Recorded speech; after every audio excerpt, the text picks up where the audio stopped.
Bonjour à tous et bienvenue sur la chaîne de fabrication de fusées amateurs pour ceux qui nous retrouvent. Aujourd'hui est un grand jour et il est venu pour moi le temps d'effectuer le premier lancement de ma mini-fusée. Ce qui signifie que dans cette vidéo, je vais aborder avec vous 1. L'assemblage final de la mini-fusée, 2. Son lancement et enfin 3. Une rapide analyse de son vol. Donc tout d'abord, petit retour en arrière. La veille du lancement, je me suis retrouvé avec toutes les pièces que j'avais décrites dans le premier épisode, c'est-à-dire le corps de la mini-fusée avec ses ailerons, le moteur avec ses deux pièces de maintien, ainsi que la cloison séparatrice entre la partie électrique et le parachute, et enfin l'ogive. La première étape a été tout d'abord d'assembler le moteur au corps de la fusée, et pour ça j'ai utilisé des toutes petites vis à bois aux dimensions suivantes. Ce qui au final m'a permis de garder un corps quasiment lisse car ces dernières avaient leur tête complètement noyée dans le carton ou le bois des pièces de maintien. D'ailleurs, j'ai aussi utilisé ces mêmes vis pour fixer la cloison séparatrice entre la future partie électronique et le parachute. Maintenant, autre chose qui était aussi intéressante à noter, c'est que comme je voulais que ce premier vol soit le plus représentatif possible du lancement final avec le parachute, j'ai donc lesté volontairement la fusée comme suit. 150 g pour modéliser le parachute plus le système d'éjection et 150 g supplémentaires pour modéliser le système électronique. Enfin, pour terminer l'assemblage, il ne me manquait plus qu'à intégrer l'ogive que j'ai simplement ajustée au corps de la mini-fusée avec un petit peu de scotch. Cependant, à ce moment-là, et comme vous l'aviez remarqué pour certains dans le précédent épisode, j'ai estimé que mes ailerons n'étaient pas assez résistants. En effet, comme l'avait remarqué un abonné, le fil de mon bois était parallèle à l'axe de ma mini-fusée. Or, pour assurer une meilleure résistance, il aurait fallu qu'il soit plutôt parallèle au bord de fuite de l'aileron.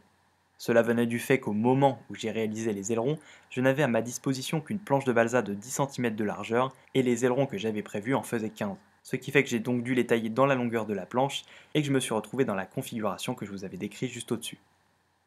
Bref, à la suite de ça, j'avais donc ma mini-fusée d'un peu plus d'1 kg parée pour le lancement, et j'ai donc attendu le lendemain matin très tôt pour aller effectuer son premier vol en plein champ.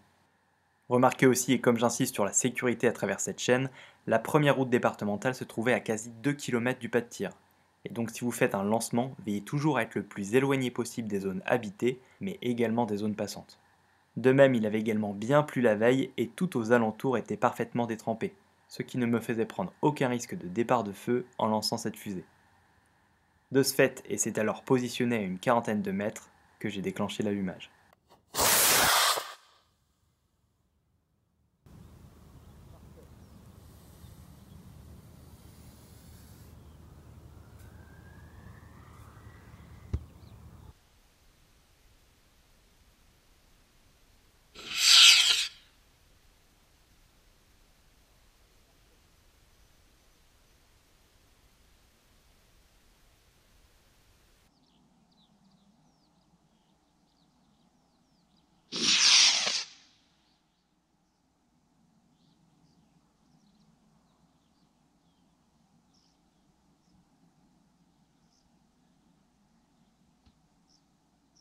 Bon, vous en doutez, mais sur le moment, j'étais super content. La mini-fusée avait parfaitement fonctionné et j'avais pu suivre les différentes phases de vol avec mes yeux. Cependant, et en revenant à la maison, après analyse des images, j'ai quand même remarqué qu'elle n'avait pas eu une trajectoire parfaitement rectiligne. Est-ce que cela était dû au guidage trop court, à la vibration du banc pendant la mise à feu, aux ailerons imparfaits ou encore à la tuyère du moteur? Difficile de dire, et plusieurs facteurs pourraient être en jeu. Par contre, j'ai eu la bonne surprise d'analyser que les prédictions OpenRocket avaient été particulièrement justes, parce qu'en estimant l'altitude max qu'avait atteinte la mini-fusée, j'ai pu retrouver un résultat assez similaire de celui calculé par le logiciel. En effet, si on suit l'une des équations de base qui régit le comportement d'un objet en chute libre, il est admis que la hauteur de laquelle il chutera peut être estimée avec l'équation suivante. H est égal à 1 demi de g fois t au carré, où g est l'accélération de pesanteur sur Terre, soit 9,81 ici, et t la durée de la chute. Une équation donc qui nous permet d'après les images de remonter jusqu'à l'altitude max qui avait été atteinte par la mini-fusée, en restant toutefois très prudent sur la précision des résultats.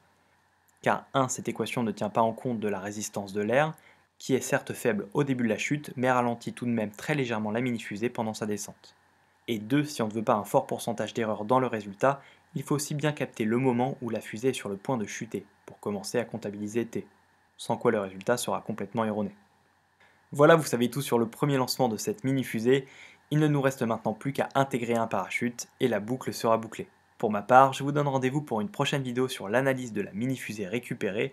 Et si vous avez aimé ce lancement, n'hésitez pas à lâcher un petit like en bas de la vidéo. Sinon sur ce, à très bientôt, et surtout, restez prudents.